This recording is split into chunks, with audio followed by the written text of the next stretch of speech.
Bismillahirrahmanirrahim. Alhamdulillah muallimil kullabi wa musahhilil khairi liman yata'allamu.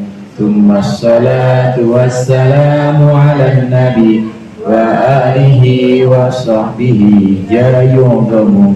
Ya Rabbana kaffir anna dunubana wa walidina wa liman huwa muslimu. Nad'uka Allahumma ilman nafi'a min yawmina ilal hisabi yaqumu. Amin amin amin wa ya fattahu. Amin amin amin wa ya alimu.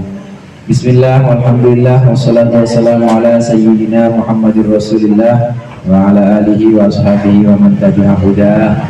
Wala haula wala quwwata illa billah. Amma ba'du. Segenap ibu-ibu jamaah Majelis Taklim Rabu Sore yang dirahmati oleh Allah, alhamdulillah kita berkumpul kembali untuk melanjutkan pengajian kita, yaitu kitab Safinatul Najah. Mudah-mudahan apa yang akan kita pelajari menjadi ilmu yang bermanfaat dunia akhirat. Amin ya rabbal alamin. Pembahasan kita minggu lalu sudah sampai mana, Bu? Ya, salat yang diwajibkan niat menjadi imam atau niat berjamaah itu ada 4, itu sudah. Dan sekarang pembahasan berikut ini adalah tentang syarat-syarat jamaah atau syarat-syarat kuduah. Di situ ada 11. Kita baca dulu sama-sama teksnya, naskahnya. Bismillahirrahmanirrahim. Syurutul qudwati ahada asyara alla ya'lama butlana salati imamihi bihadathin aw ghairihi wa alla ya'taqida wujuba qada'iha alaihi ila akhirin nas, hingga akhir naskah. Ini adalah syarat-syarat dalam sholat berjamaah. Sebagai seorang makmum kita harus tahu ini, bagaimana syarat-syarat berjamaah ini harus terpenuhi. Kalau tidak terpenuhi maka tidak sah sholat jamaah kita. Bukan hanya tidak sah, bahkan batal jamaah sholat kita, bahkan batal. Jadi harus bagaimana? Ya harus mufarokoh, istilahnya harus memisahkan diri dari imam. Apa saja itu? Yang pertama, syarat jamaah ada 11. Yang pertama, alla ya'lama butlana sholati imamihi bihadatin aw ghairihi, bahwasannya seorang makmum tidak boleh tahu atau tidak tahu batalnya sholat imam, tidak meyakini batalnya sholat imam, baik sebab hadas ataupun sebab yang lainnya. Seorang makmum, kita menjadi makmum, maka kita harus meyakini bahwa imam kita sholatnya sah. Tidak boleh ada keyakinan dalam hati kita bahwa imam kita sholatnya batal, baik batalnya sebab hadas maupun sebab selain hadas. Saya contoh, misalnya saya makmum sama kawan saya. Nah, kawan saya di depan ini namanya Amir. Ini Amir ternyata kentut, dan itu udah nggak ada yang aling-aling, dan udah benar-benar kedengeran bau lagi. Kira-kira saya yakin nggak kalau sholatnya si Amir itu batal? Yakin nggak saya? Yakin. Kalau saya yakin bahwa sholat imamnya itu batal, maka saya harus memisahkan diri, mufaroqah dalam hati, saya sholat sendiri. Kalau tidak seperti itu, maka batal sholat saya dan batal jamaah saya. Maka syaratnya di sini yang pertama, seorang makmum harus yakin bahwa imamnya tidak batal sholatnya, baik batalnya sebab hadas seperti contoh Amir tadi, atau sebab selain hadas. Contoh lagi yang sebab selain hadas, misalnya apa? Misalnya tersingkap auratnya, atau ada najis yang dibawa sama imam, dan saya meyakini bahwa ini dia bawa najis, dan batal sholatnya. Kalau saya yakin, maka saya harus memisahkan diri, karena syarat berjamaah itu seorang makmum harus meyakini bahwa sholatnya imam sah, sholatnya imam itu tidak batal. Termasuk juga dalam pembahasan yang pernah kita singgung sebelumnya, kalau kita melihat imam atau kita mengikuti imam yang imamnya itu tidak baca Fatihah, kalau maaf, bukan tidak baca Fatihah, tidak baca bismillah dalam Fatihah maksudnya, dan kita yakin dia tidak baca bismillah, maka kita wajib mufarokoh atau wajib pisah. Kalau nggak bisa, maka batal sholat. Ada imam Allahu Akbar bismillahirrahmanirrahim, maaf pakai bismillah ya. Allahu Akbar alhamdulillahirabbil alamin arrahmanirrahim. Di mana Bu bismillahnya, Bu? Nggak ada, langsung diwasolin Allahu Akbar alhamdulillahirabbil alamin, langsung. Lain hal kalau Allahu Akbar ya diam, kemudian alhamdulillahirabbil alamin arrahmanirrahim, maka di situ saya tidak, di situ tidak ada keyakinan bahwa imam tidak membaca bismillah. Maka boleh, kecenderungannya, maka boleh saya menduga bahwa imam di situ baca bismillah cuma sir, atau baca bismillah cuma pelan bacanya. Yang seperti itu kita tetap sah ikut makmuman, boleh, nggak apa-apa kita ikut makmuman kepada imam yang demikian, karena tidak secara nyata dia itu melanggar hal-hal yang membatalkan sholat, yaitu Fatihahnya tidak pakai bismillah. Ada di situ dugaan atau ada di situ sesuatu yang sifatnya ruang untuk membaca Fatihah dengan pelan-pelan untuk imam, maka boleh. Tapi kalau jelas-jelas yakin bahwa imam itu batal, imam itu melakukan sesuatu yang kira-kira membuat sholatnya tidak sah, maka jamaah kita tidak sah. Kalau kita ngikut terus, batal sholat kita. Jadi harusnya kita mufarokoh. Nah, nanti ini mufarokoh teknik. Mufarokoh ini cara, Bu, cara supaya kita tidak ikut batal sholatnya. Kalau kita tetap ikut sholat, kita tidak mufarokoh, berarti kita menggantungkan atau menghubungkan sholat kita kepada orang yang batal sholatnya, maka kita ikut batal juga, karena kita sudah menghubungkan sholat kita dengan imam yang batal sholatnya. Caranya bagaimana mufarokoh itu? Cara mufarokoh cuma niat aja dalam hati, niat saya sholat sendiri misalnya, atau dalam hati niat saya pisah dengan imam. Adapun gerakannya ikutin imam, tetap sujud kita ikutin imam, tapi kita sholatnya sholat sendiri. Ini namanya mufarokoh. Jadi mufarokoh itu bukan berarti harus beda sama imam, bukan, tapi tetap mengikuti gerakan yang dilakukan oleh imam. Dan juga nggak usah ngomong gue pisah ya mam, batal kalau ngomong gitu. Dalam hati aja. Wala ya'taqida ujuba qada'iha alaihi. Yang kedua, bahwasannya si makmum tidak meyakini wajibnya sholat yang sedang dilakukan, alaihi, wajibnya membayar sholat, alaihi, atas imam. Kita sebagai makmum ini tidak boleh meyakini bahwa sholat yang sedang dilakukan oleh imam itu adalah sholat qadanya dia, sholat yang wajib dibayar. Saya masuk masjid, kemudian ada imam, dan saya meyakini bahwa ini imam kayaknya punya utang sholat, dia lagi bayar utangnya. Kalau saya punya keyakinan itu, maka batal, saya tidak boleh mengikuti imam itu. Maka seorang makmum ini harus meyakini bahwa sholat yang dilakukan imam adalah sholat adaan atau sholat yang pada waktunya, bukan sholat bayar utang. Kemudian yang ketiga, wala yakuna makmuman, dan hendaklah tidak ada si imam itu, wala yakuna makmuman, tidak ada si imam itu makmuman sebagai makmum.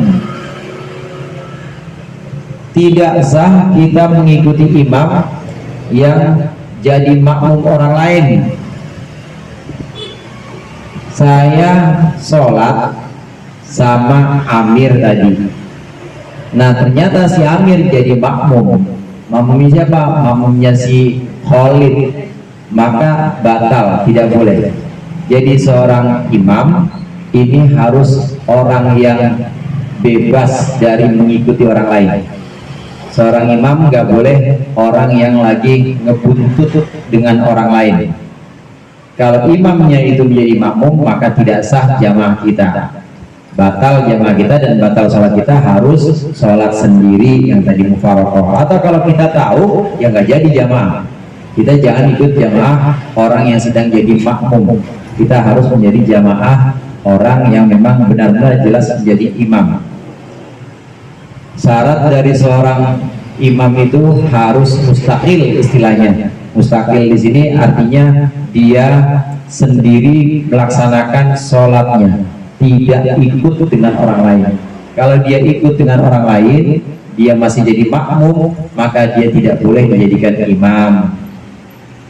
Wala ummiyan, yang berikutnya syaratnya imam tidak boleh ummi.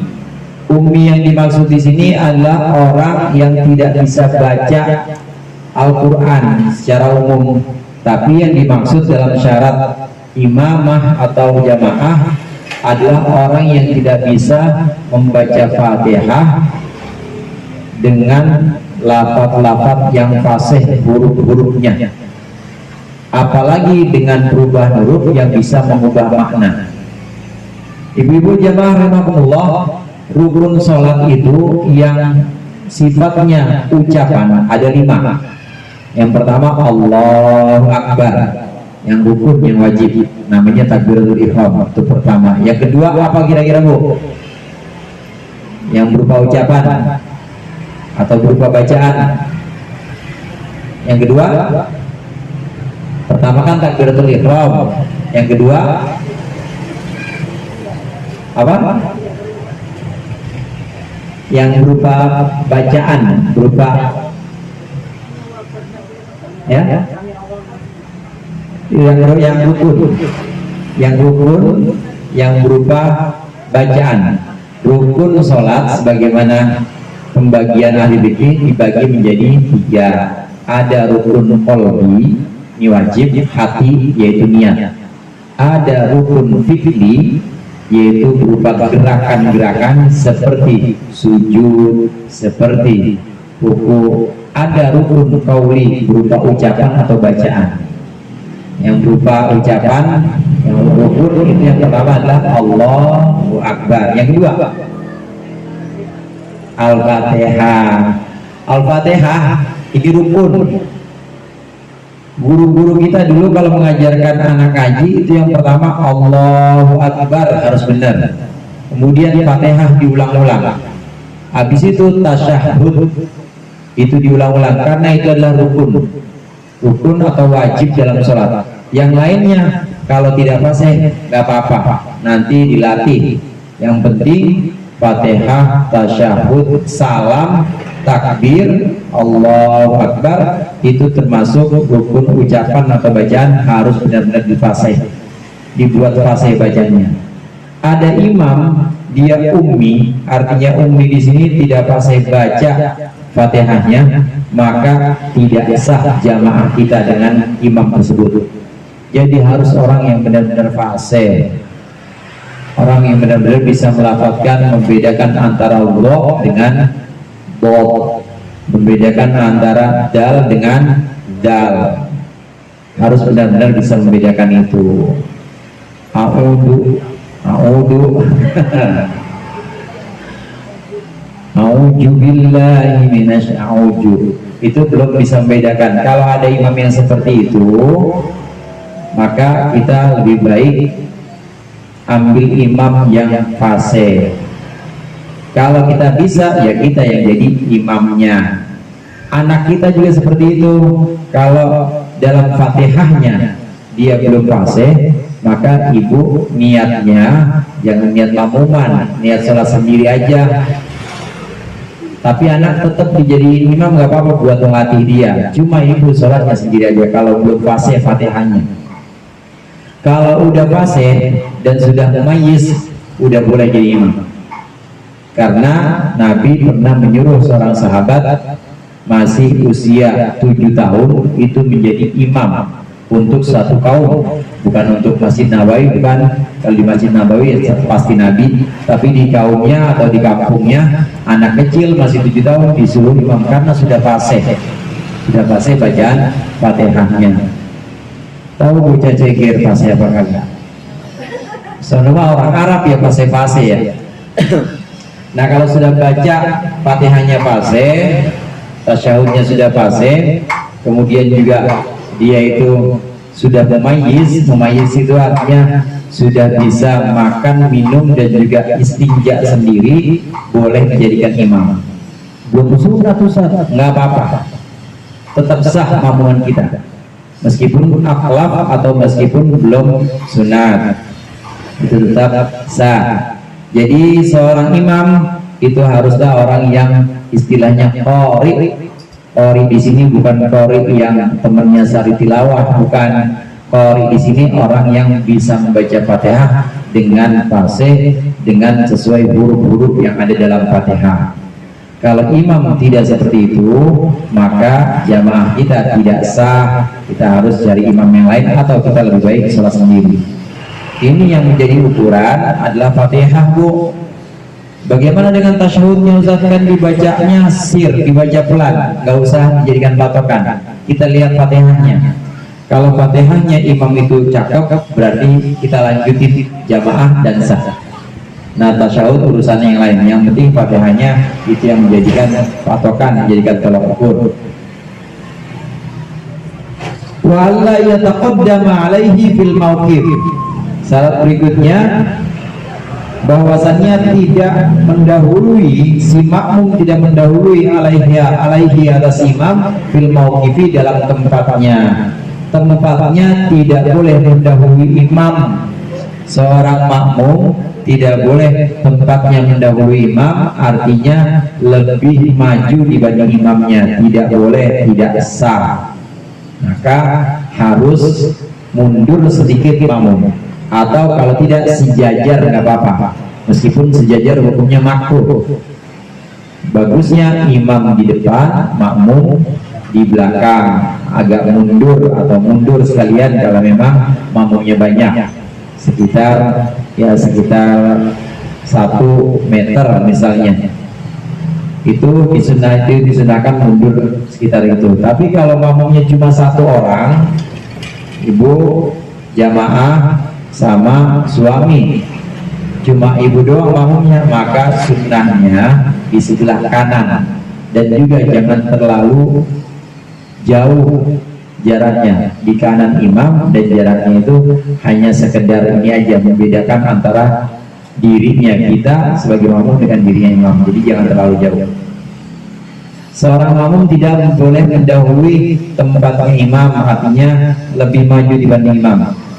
Kemudian yang berikutnya, wa ya'lama intiqalati imamihi, dan hendaklah dia tahu perpindahan atau pergantian rukun imamnya.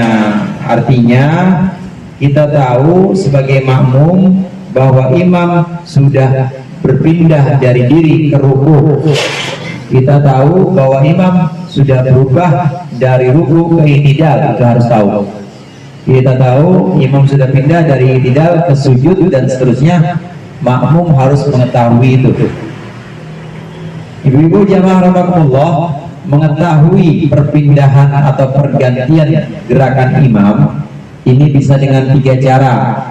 Yang pertama, bisa dengan melihat, walaupun suaranya nggak kedengeran, tapi kalau imamnya kelihatan sah, yang penting tahu dengan penglihatan. Yang kedua, yaitu dengan mendengar suaranya. Yang kedua, dengan mendengar suaranya, baik suara imam langsung maupun suara yang mengantarkan suara imam jauh, kayak mubaligh. Mubaligh di sini bukan mubaligh cara Indonesia, tapi orang yang menyampaikan atau menyambungkan suara imam. Di Masjidil Haram ada mubalignya itu.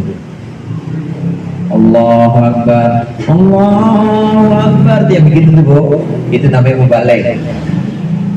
Boleh mengetahui perpindahan imam dengan suara. Yang ketiga, mengetahui pergantian atau perubahan gerakan imam itu dengan melihat makmum yang sambung terus kepada imam. Jadi meskipun kita nggak mendengar suaranya, nggak mendengar, nggak melihat juga gerakan imam, tapi kita lihat makmum paling belakang di mana dia nyambung terus ke imam, maka itu sah dan boleh kita ikut jamaah. Kalau tidak ada tiga cara ini nggak sah. Tidak ada tiga cara ini, maka sholat kita tidak dianggap jamaah dan batal. Saya sholat di rumah, Bang Anam di sini misalnya, nggak kelihatan, suaranya nggak kedengar, nggak kalah sama suara ini motor. Kemudian juga orangnya juga nggak kelihatan, nggak sah. Kenapa? Karena nggak kelihatan, imamnya nggak kelihatan atau nggak bisa diketahui perubahan gerakan-gerakan imam. Kemudian yang berikutnya, wa yajtami'a fi masjidin au fi talati mi'ati dira'in taqriban, dan hendaklah dia berkumpul, dua-duanya makmum dan imam berkumpul di masjid, au fi talati mi'ati dira'in taqriban, atau dalam jarak 300 diro, kira-kira 300 diro, 300 hasta. Di situ artinya apa diro? 300 diro juga. Iya, diro itu sini Bu, ini diro. Hasta orang dulu bilangnya. Jadi 300 lengan, kira-kira ya 60 cm. 60 cm kali 300 berapa tuh Bu? 100, 300 cm, 300 diro, 300 dikali 60 cm,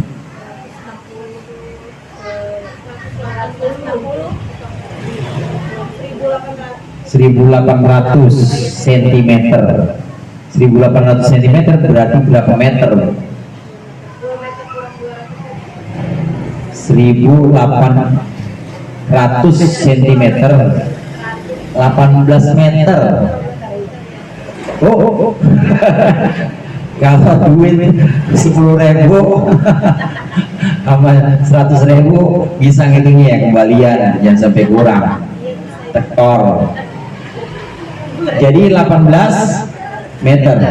Syarat berikutnya, antara imam dengan makmum harus berada dalam satu masjid. Paling aman itu memang kalau udah di masjid. Kalau udah berada dalam satu masjid, imamnya ada di Ka'bah misalnya, kemudian dia adanya di lantai berapa, ya asal dengar suaranya dan atau melihat makmum, itu jauh gak jadi masalah. Yang penting masih dalam satu masjid. Atau ada satu masjid, tidak seperti Masjidil Haram, masjidnya pokoknya luas dan benar-benar luas dan itu datar gitu aja tanpa ada tangganya, nggak ada tingkat lantai 1, lantai 2.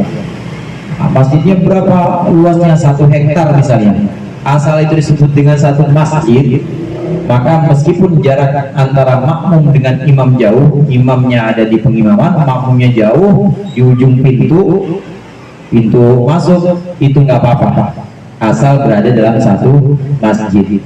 Tapi kalau bukan di masjid nggak boleh Bu. Ibu rumahnya ada 500 meter.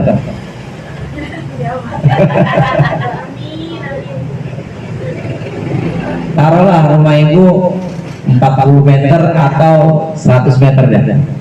Rumah ibu 100 meter. Ruang tamunya itu panjangnya, misalnya ruang tamunya panjangnya adalah 18, ruang tamunya aja nih 18 meter. Ruang tamunya panjang 18 meter. Nah, habis itu baru ada ruang keluarga 4 meter. kemudian belakangnya dapur. Imam ada di ruang tamu. Ruang tamu berapa meter tadi Bu? 18 meter. Kemudian ibu makmuman ada di dapur, nggak sah sholatnya. Kenapa? Kejauhan. Karena bukan di masjid. Kalau bukan di masjid, tidak boleh lebih dari 18 meter jaraknya antara imam dengan makmum. Jadi jangan kayak orang marahan, jauh banget antara imam dengan makmum. Kalau di masjid nggak apa-apa, jauhan antara imam dengan makmum. Tapi kalau di lain masjid, rumah misalnya yang rumahnya luas, atau aula dia bukan masjid tapi dia hanya aula pertemuan, atau misalnya lapangan yang memang bukan masjid, maka jarak antara imam dengan makmum tidak boleh lebih dari 300 dirok atau 18 meter. Kemudian yang berikutnya, wa ayyanuyal qudwata awil jama'ata, hendalah niat seorang makmum, niat al-qudwata awil jama'ata, yaitu niat mengikut sama imam. Jadi niat makmuman atau niat jama'atan atau niat qudwatan, mengikuti imam lillahi ta'ala. Usolli fardul asri arba'a raka'atin mustaqbilal qiblati makmuman, gitu. Usolli fardul asri arba'a raka'atin mustaqbilal qiblati jama'atan, harus niat seperti itu. Boleh makmuman, boleh jama'atan, atau boleh qudwatan. Usolli fardul asri mustaqbilal qiblati arba'a raka'atin qudwatan lillahi ta'ala, harus niat qudwah, harus niat ngikut sama imam. Kalau tidak niat ngikut maka tidak sah jamaahnya. Kemudian yang berikutnya, wa yatawafaqa nadmu sholatihima, dan haruslah serupa atau haruslah sama nadmu sholatihima, bentuk sholat imam dan makmum. Sholat zuhur dengan sholat zuhur itu ada qobliyahnya Bu. Qobliyahnya 4 rakaat, ba'diyah zuhur juga 4 rakaat. Bentuk antara sholat sunnah zuhur dengan sholat zuhur sama apa enggak Bu? Sama. Atau sholat subuh bahkan misalnya qobliyahnya 2, sama juga dengan fardunya subuh, sholat fardunya 2 juga sama. Atau maghrib misalnya, maghrib 3, ba'diyahnya maghrib 2. Itu adalah sholat yang bentuknya sama, karena rukuknya ya seperti itu, sujudnya seperti itu, cuma beda jumlah rakaatnya aja. Adapun beda jumlah rakaat ini tidak menjadi syarat, karena boleh seorang imam jumlah rakaatnya dia itu sudah 2 terus kita nambah lagi, itu boleh. Tidak ada syarat untuk sama jumlah rakaat antara imam dengan makmum, tapi bentuk sholat harus sama. Emang kayak apa sih Ustaz bentuk sholat yang nggak sama itu? Ibu pernah sholat gerhana nggak? Belum. Ini gerhana apa mendung nih? Kapan-kapan kita sholat gerhana. Sholat gerhana itu dalam 1 rakaat ada 2 kali ruku. Allahu Akbar, baca Fatihah imamnya. Setelah selesai baca Fatihah, kemudian baca surat biasa, misalnya baca Sabbihi isma rabbikal a'la sampai selesai, ruku. Allahu Akbar, subhana rabbil azim bihamdihi. Kemudian diri lagi, Allahu Akbar, baca Fatihah lagi, bismillahirrahmanirrahim, alhamdulillahirabbil alamin, ruku lagi, kemudian baru i'tidal, sami Allahu liman hamidah, baru sujud. Jadi dalam 1 rakaat itu ada 2 kali baca Fatihah dan ada 2 kali baca ruku. Ini namanya sholat gerhana. Gerhana bulan maupun gerhana matahari sama seperti itu.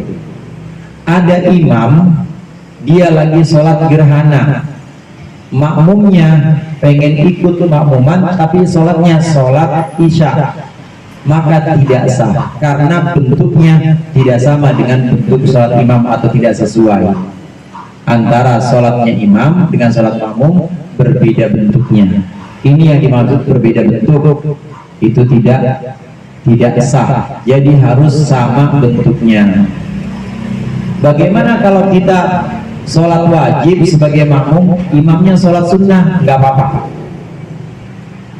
Ada orang masuk masjid, kemudian dia lihat orang lagi sholat sendirian, daripada sholat sendiri saya makmuman, ikut sama seorang ini. Ternyata dia bukan sholat zuhur, cuma 2 rakaat, dia sholat sunnah.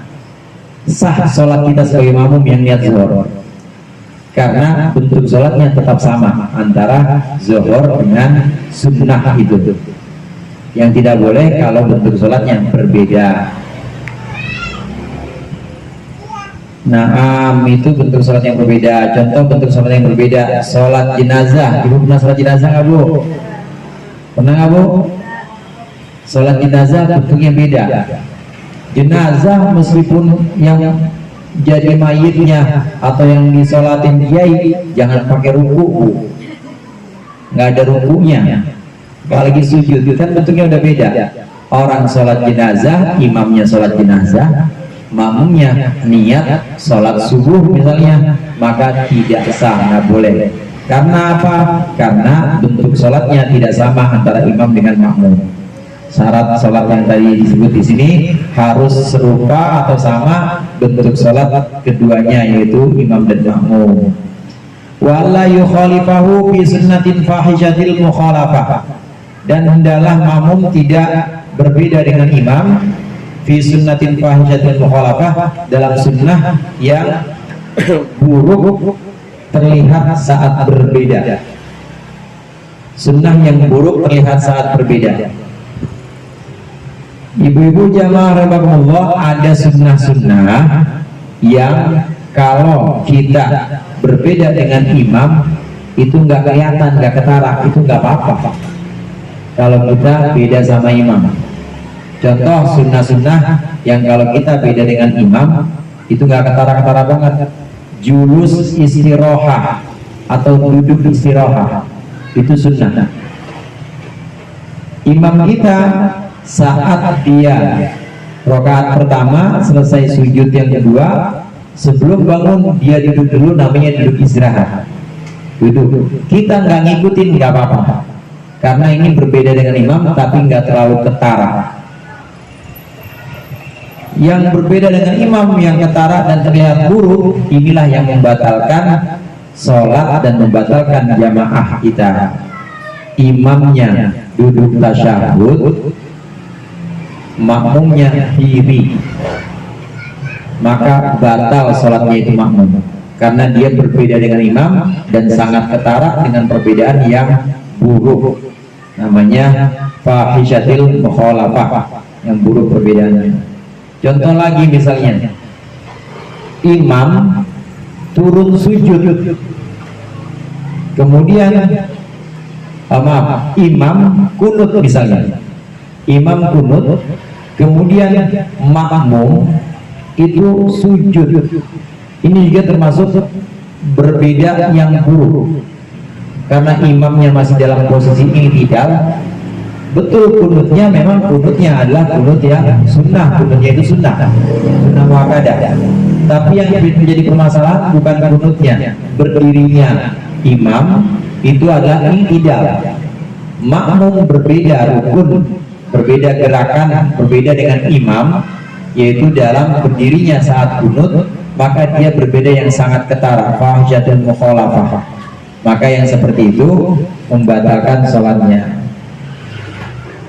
Yang terakhir, wa ayyutabi'ahu, dan hendaklah makmum mengikuti imam. Artinya mengikuti imam sebagaimana pembahasan kita yang lalu, tidak boleh tertinggal dari imam lebih dari 2 rukun, dan juga tidak boleh mendahului imam lebih dari 2 rukun.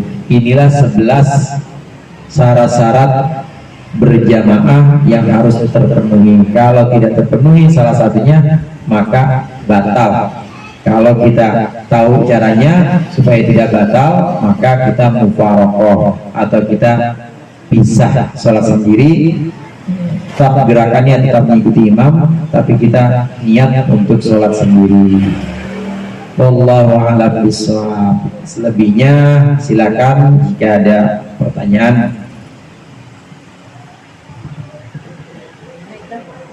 Iya. Kalau misalkan kita sudah sholat, kita lagi sholat, itu imam kayaknya bacaannya kurang tafsir kayak baca Fatihah itu, kita mau paroka atau ikutin aja? Memang ada pembahasan yang lebih detail tentang baca Fatihah ini. Kalau baca Fatihahnya imam kurang fasihnya dalam hal yang tidak mengubah makna, maka kita boleh tidak mufaraqah, ikutin aja. Apa yang tidak mengubah makna itu? Contohnya dia hanya tidak bisa membedakan antara dot dengan dal, misalnya waladhdallin, dia biasa bukan waladhdallin tapi walad, karena ya dia lidahnya belum bisa. Nah, yang seperti itu tidak mengubah makna dolin, maka kalau tidak mengubah makna, maka kita boleh imam kepada yang seperti itu, nggak perlu mufaraqah. Nah, ada perubahan yang mengubah makna, Bu. Yang mengubah makna seperti siratal ladzina an'amtu, dia an'amta dibaca an'amtu atau an'amti. Ini artinya jalan orang yang aku berikan nikmat. Harusnya engkau berikan nikmat, diubah jadi aku berikan nikmat. Ini perubahan yang merusak makna Fatihah. Yang seperti ini kalau sampai merusak makna, maka kita mufaraqah, wajib mufaraqah. Kalau kita tidak mufaraqah, maka batal sholat kita. Begitu ya, Bu.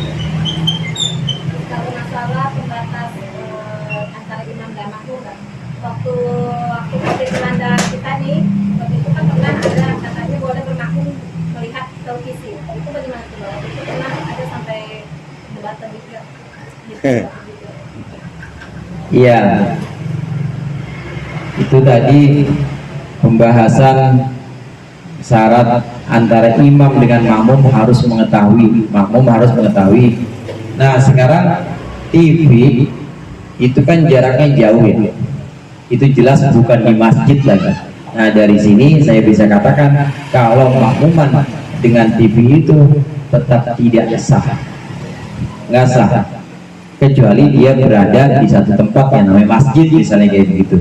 Nah, berada di satu tempat yang memang ada masjid dan dia sebenarnya bisa melihat imam atau bisa mendengarkan suara imam.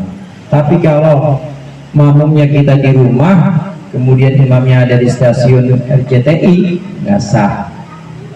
Waktu COVID kan pernah tuh ada Iya. niatnya, katanya berpikir waktu itu kan boleh sempat perdebatan. Iya, dari pendapat-pendapat ulama terdahulu dan juga yang modern itu belum ada yang memfatwakan bahwa sah kalau makmuman dengan TV. Masjid jadi sepi nanti, Bu. Orang semuanya pakai live streaming semuanya. Imamnya siapa? Imamnya imam YouTube. Iya.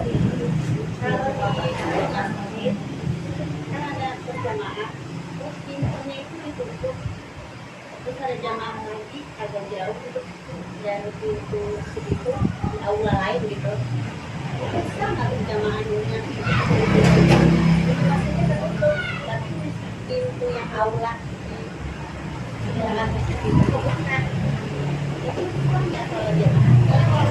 Yang tertutup pintu dalam yang di masjid yang di situ ada imam. Ada imam. Ini juga ada, memang ada pembahasan detail tentang ini. Di kitab ini tidak dijelaskan. Di masjid itu pun dengan syarat ada di satu masjid antara imam dengan makmum, dengan syarat antara imam dengan makmum ada jalan yang kalau menuju ke imam itu mudah diakses. Artinya kalau dalam masjid itu imamnya di satu ruang dan ternyata ruangan itu ditutup, makmum tidak bisa mengakses itu, tidak sah, harus dibuka. Harus dibuka sah. Dibuka sah. Yang penting asal dibuka begitu aja. Yang penting asal dibuka, kemudian makmum bisa mendengar suara imam atau mendengar atau melihat makmum yang terakhir yang paling belakang. Tapi kalau ditutup tidak sah, harus dibuka itu. Tapi kalau seandainya dibuka, tapi kan ada speaker kencang besar, tetap kedengeran suara imamnya. Dibuka tapi Ditutup, ditutup, tapi suara imamnya kan ada speaker tuh, kedengeran kencang gitu. Itu gimana? tidak sah juga, harus dibuka. Harus dibuka karena di situ harus syaratnya tadi dalam masjid dikatakan satu masjid apabila antara imam dengan makmum itu masih ada jalan yang mudah diakses antara keduanya. Jadi sambung begitu, sambung dan harus terbuka. Kalau tertutup maka nggak sah, harus dibuka pintunya.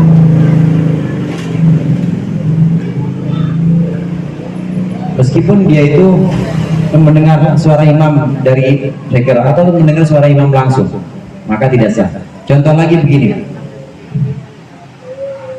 dia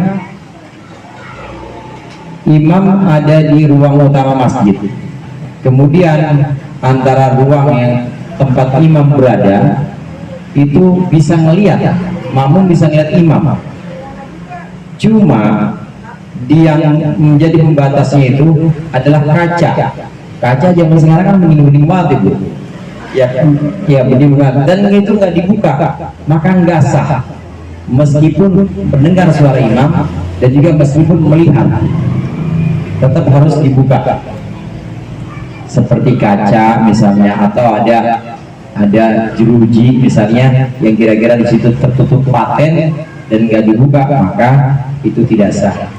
Tapi saya pernah sholat Ustaz di masjid. Masjidnya itu kan besar gitu ya. Dan kan tempat perempuan sama tempat laki-lakinya tuh bisa. Nah untuk yang perempuannya itu ada layar kayak televisi, terus ada speaker kedengeran gitu. Nah, tapi memang gedungnya itu seperti terpisah, tapi masih satu genteng. Gentengnya masih nyambung. Itu gimana Ustaz?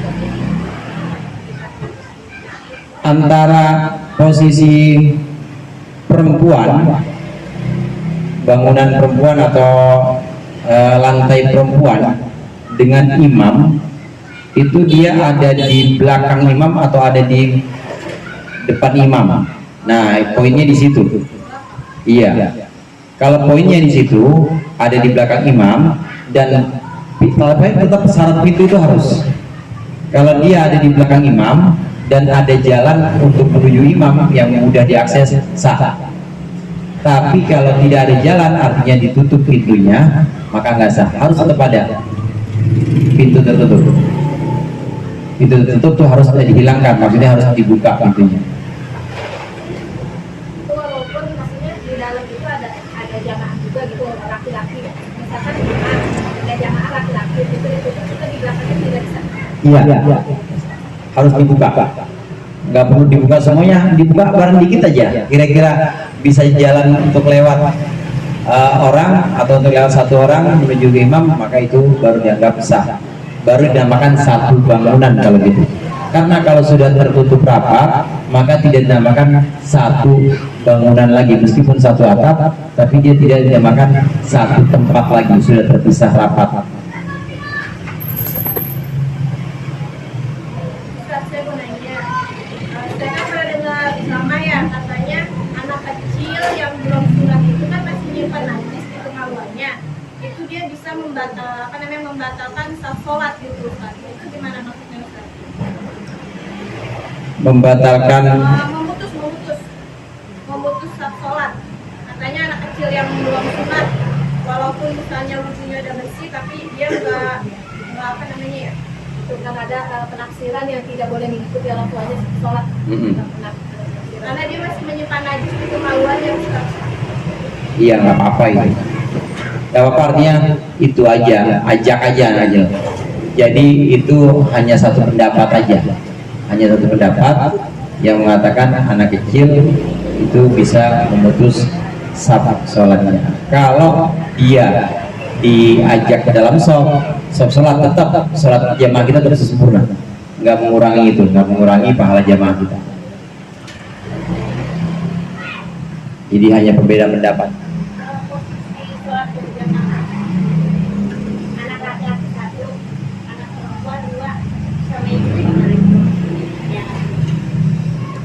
anak laki-laki di depan.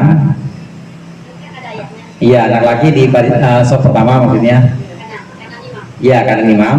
Nah, kemudian baru yang belakang, di belakang anak laki-laki itu perempuan. Enggak, di lurus aja Bu, di belakang imam. Belakang imam. Itu pun juga posisi yang sifatnya fadilah atau keutamaan. Jadi bukan syarat. Kalau ambil di sebelah kiri atau itu tetap sah salatnya, cuma utamanya memang sebelah kanan saf pertama.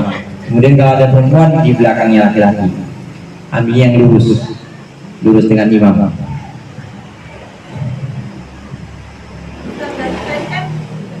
Ustaz bilang kan anak laki-laki walaupun dia belum sunat terus baca Fatihahnya naseh gitu kan, itu dia bisa jadi imam. Termasuk kalau walaupun dia belum balik dia bisa jadi imam. Bisa jadi imam. Hanya saja memang makruh kita orang laki yang sempurna, ya maksudnya sama-sama laki-laki. Saya yang laki-laki sempurna atau sudah dewasa maksudnya, kemudian makmuman kepada anak yang belum sunat, itu hukumnya makruh saja, tapi tetap sah jamaahnya asal dia sudah mumayyiz dan fasih bacaan Al-Quran.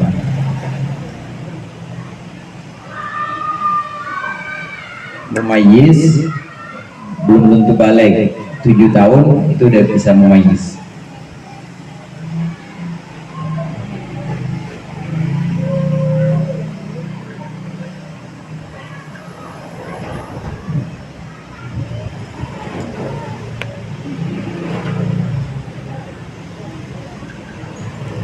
Ada lagi Bu? Ustaz, kan ada orang yang sholat subuhnya pakai kunut, ada yang nggak pakai kunut ya Ustaz.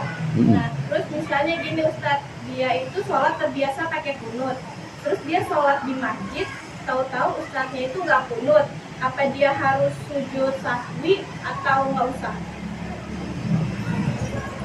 Satu, kalau dia bisa kunut saat iktidal, maka kunutlah dia. Dengan seperti itu maka tidak perlu sujud sahwi.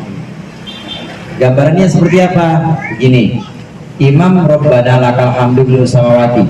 Kalau makmum kira-kira tahu ini imam nggak baca kunut nih, maka dia cukup subhanallah atau cukup Rabbana lakal hamdu, pendek saja baca kunut di situ.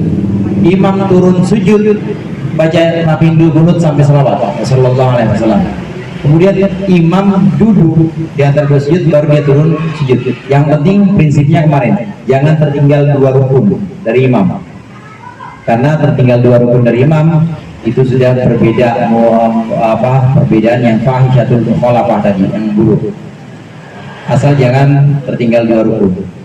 Caranya satu seperti itu, kita tetap kunut dengan memanfaatkan waktu tadi. Yang kedua, kalau tidak bisa, maka kita harus tetap ikut imam. Apakah kita sujud sahwi? Tidak, nggak usah sujud sahwi, ikutin imam aja. Imam yang tidak bisa, yang tidak membaca kunut, ya kita ikut, nggak usah baca kunut. Jadi nggak perlu kita sujud sahwi, karena kita tinggal kunut.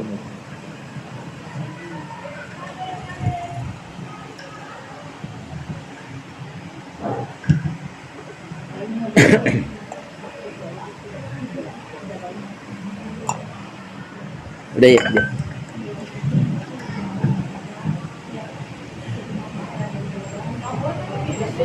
Mudah-mudahan bisa kita amalkan dan kita pahami menjadi ilmu yang bermanfaat.